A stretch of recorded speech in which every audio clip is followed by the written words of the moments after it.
In the previous video, where I kitbashed Dwalin, Balin and Thorin for my army of Thrall, I said this: I picked up a plastic Thorin's Company kit for a pretty good price on eBay, with the intention of kitbashing Fely, Keely, Bofa and Oin, wearing their Laketown clothes to go alongside my Laketown army. Since then I've received a few comments, so here we go. Without further ado, I'm Joe from Widrish Wargamers, and here is how I kitbashed the Dwarves for my Laketown army. The Dwarves that stay in Laketown in the film trilogy are Fely, Keely, Bofa and Oin. I'll present each Dwarf in terms of how simplistic the conversion was to make. So the first one was Fely. Let's examine the source material and see how Fely looks in his Laketown regalia.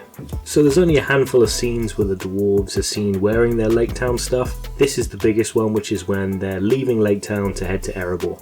Fely ends up staying behind after a disagreement with Thorin because Keely is too wounded to travel. So in the films anyway, Fely decides to stay with his brother.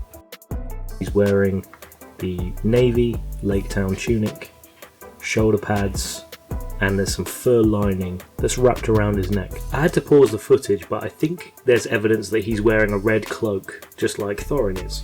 Right as Keely collapses, you can see that he rushes to hold him upright, and in his haste to do so, you can see a red cloak billowing from his back. This can't really be seen from the wider angles, but I do like it. It'll be a nice pop of colour, good focal point on a miniature, and also is befitting of who is essentially right now the heir to Erebor. So with all these factors being documented, I now needed my models to source some bits from. Of course, I was going to go with the Fely from the Thorin's Company kit.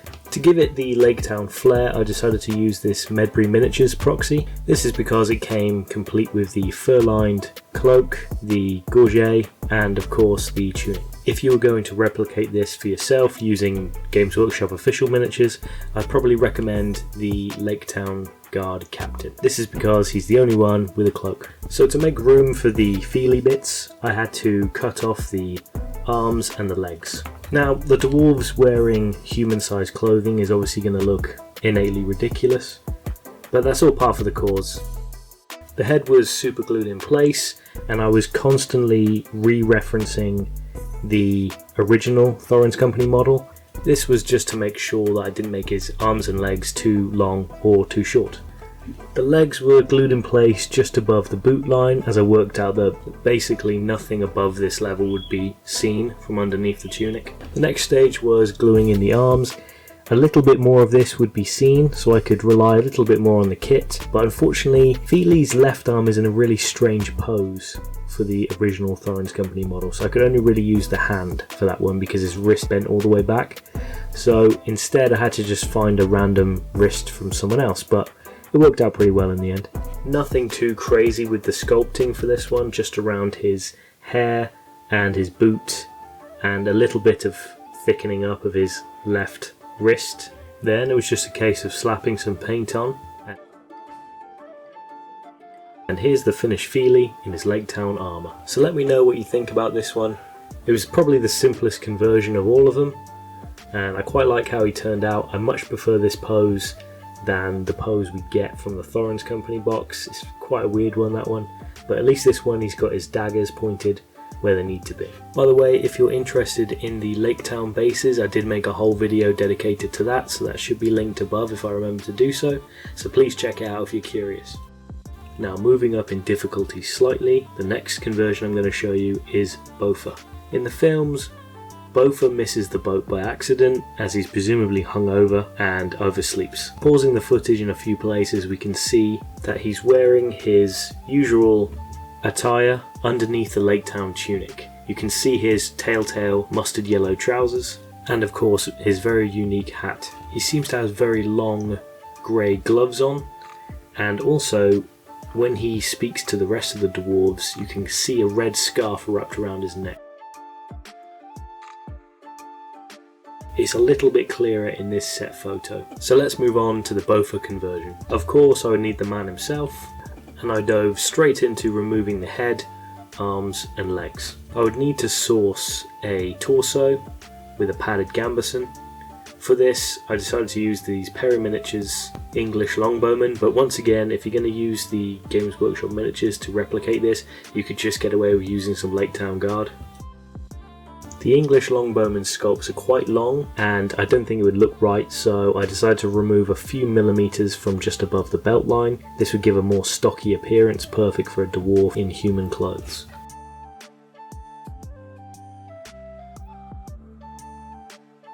The arms, well at least the top of the sleeves, were also sourced from the Perry Miniatures Longbowman kit, and I definitely did not cut myself. After not cutting myself, I glued the arms in place with plastic glue. Everything below the sleeve line was removed so that I could have Bofur's arms poking through underneath. Speaking of Bofur's arms, I glued the left arm in place first. I wanted this arm to be holding his mattock. For the right hand, I drilled a hole so I could insert some plants later on.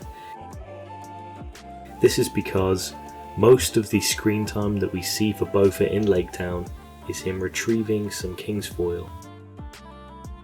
This is so it can be used as medicine for Keely's arrow injury. With the arms in place, I wanted to finish off some of the upper body before moving on to the legs. I would need to add the gorget and the shoulder pads as they take up quite a lot of real estate over his chest, and so it will be a big focal feature for this miniature, and it's going to really set him apart from the Thorin's Company version. Now once again, if you have the official miniatures, then you won't need to worry about this step as the gorget and the shoulder pads are already on there, but for me, I had to press mold them from some other MESBG miniatures. The shoulders would go on first. I needed to save the gorget till afterwards because I needed to fix his scarf in place first. For the scarf, I wanted to use a very quick and easy method, and after watching a recent video by Peachy Tips, I decided to try out the technique of using masking tape. I laid it out on my cutting mat and sliced off some very thin strips. Even managed to trim some of the kind of frilly bits at the end. It took a little while, but I was able to wrap it around his neck and give something that looks quite convincing as a scarf at this scale. If you haven't used this technique and you're new to the hobby, I would highly recommend it. It's really easy, really quick, and it could be a really nice way to customize some of your miniatures. I did use a coat of PVA later on just to stiffen it up so it was easier to paint and that it wouldn't get knocked out of place later on, but that's all I had to do for the scarf. When that was dry, I was able to glue the gorget in place. Very minimal sculpting was used just to blend the kits together. Once I had painted him up to a respectable degree, I was able to glue some of the king's foil in place. King's foil, at least how it's depicted in the films, is a green plant with white flowers, so green tuft and some white flower tufts were used. They were snipped off and glued into his hand. And here is the finished Bofur. Let me know what you think of him in the comments below.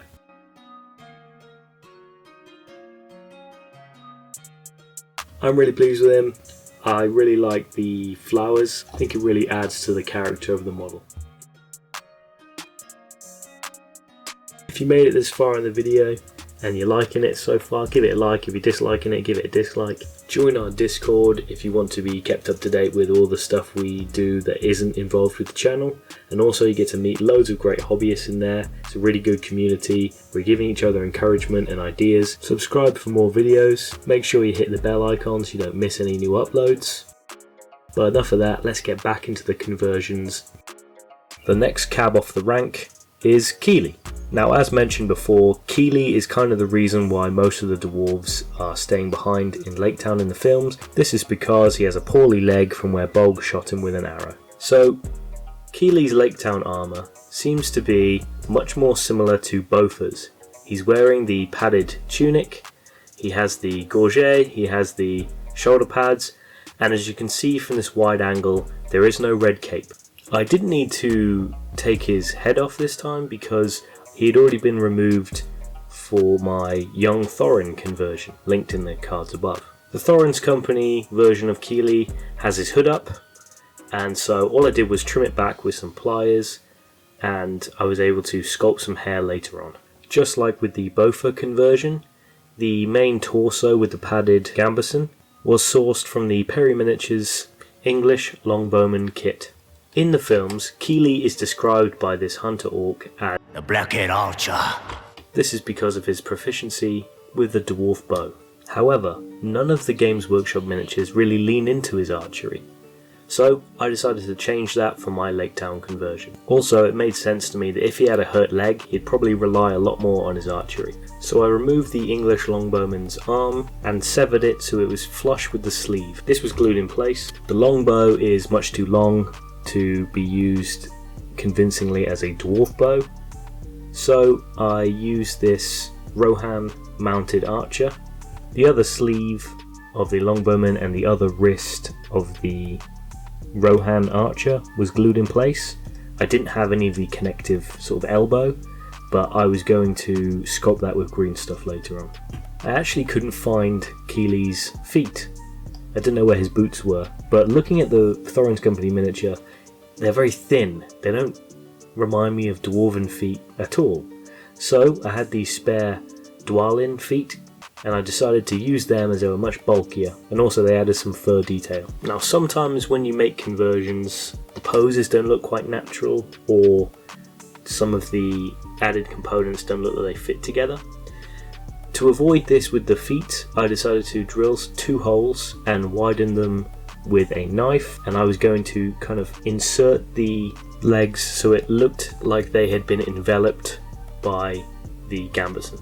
I used sprue glue for this because it took a long time for it to dry, and that meant I could get the pose correct so the feet were flat on the floor, and I was able to wipe away the excess by using the brush that comes with the normal plastic glue. I was then able to add the rest of his war gear, so his sword and also a quiver. The quiver fell off multiple times, so it's not the same one as you see at the end. Just like with the Bofa conversion, I glued in place the press-molded gorget and shoulder pads. With a bit of adjustment, I was able to use this Fireforge Games Northman archer's hand. His right hand is holding an arrow, and it fit pretty nicely, scaled quite nice as well. I really wanted to go all out for this conversion and do the archer justice, so I decided to string the bow using some very thin fusing wire. A small length was cut. This was then glued behind his hand. This was the biggest part of the connection, so it was important to get this one done first. It was then run in a straight line to the very top of the bow. Then, after lots of trial and error and prodding and poking with the pliers, I was able to wrap it round several times, giving it the effect of a strung bow.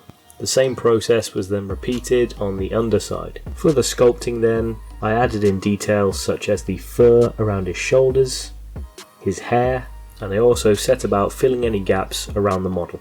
For the painting, the navy was painted in the exact same way that I painted Fely and Bofa. The biggest divergence is probably the skin. I wanted him to look pale and sickly like he does in the films, so I added in kind of green and white to most of the skin tones I used. And the only other detail that I added that's different to the others is a little patch of blood for his wound on his leg that's kind of bleeding through. So here is the finished Keely.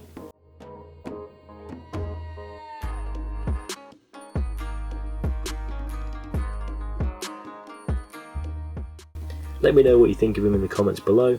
Sometimes I look at him and I think I really like him, and then other times I look at him and I think it might be my least favourite of the 4. I really don't know what to think about it, but I do think from a distance he looks okay.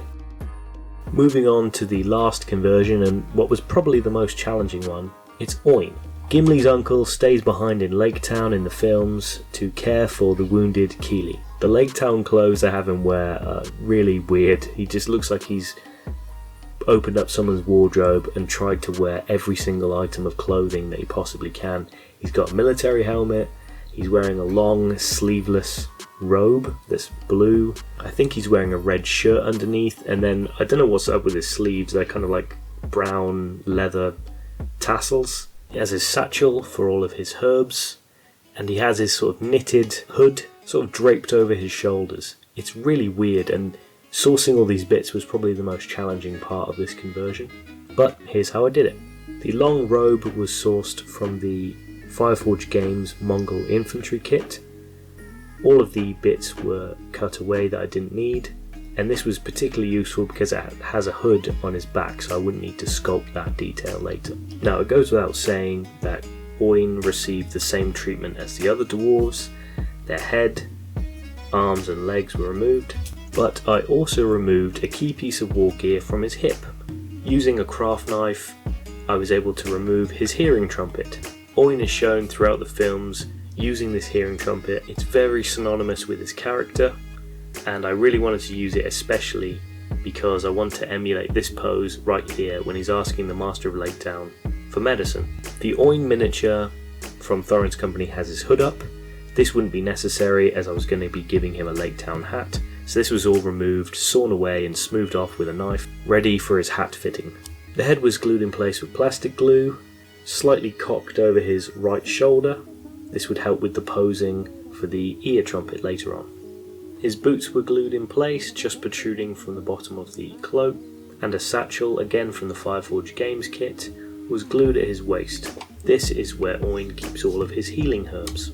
A hat was press moulded in the same way as the gorget and the shoulder pads. This was fortunate because it was hollow, so it looked a lot more natural when I glued it in place. You can ignore the arms I fit on here because I end up removing them and replacing them with some better ones later on. But we just want to focus on the hearing trumpet. I use a tiny pin vise to drill a hole, and then I use some pliers to squeeze it shut because I want it to look like the hearing trumpet after it was stomped on by this goblin in Goblin Town. I then had to work on the rest of his war gear. Oin carries this hand-and-a-half weapon, looks kind of like a staff. I'd absolutely mangled it from where I'd taken Oin apart as it's very thin. So I had to use some plastic card rod for the shaft. I did have one of the heads and I did glue it in place, but it promptly fell off and I lost it, so I had to make do using some of Dory's flail attachments.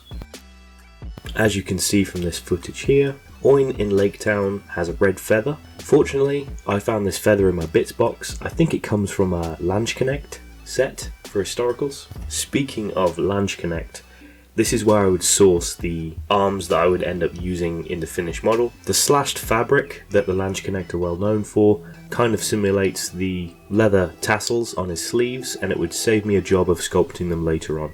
Once his arms have been removed and replaced, he was pretty much ready. I just had to use some masking tape to sculpt the knitted sleeves of his hood, also the strap for his satchel. Later on, these were given a once over with PVA to stiffen them up for painting. So just like with the other ones, the sculpting was pretty minimal. I just had to thicken out some of the sleeves, sculpt in his hair, and blend between the kits like underneath the hat. And here is Oin all finished up.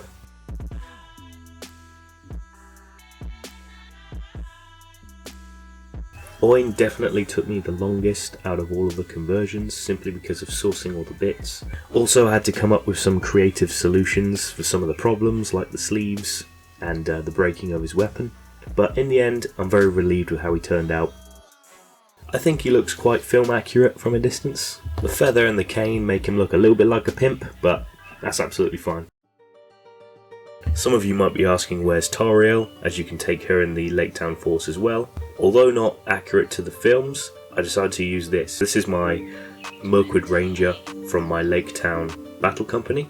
I had taken Mirkwood, so there's a chance I could take a Ranger as well, so I decided to make one.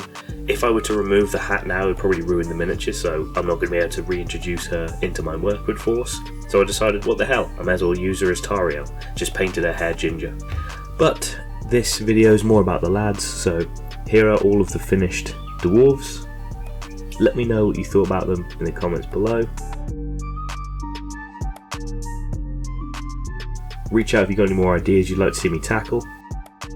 I think there's only really one more Thorin's company I could do, which is Thorin's company covered in cobwebs for the Mirkwood Rangers list. So let me know if you'd like to see that.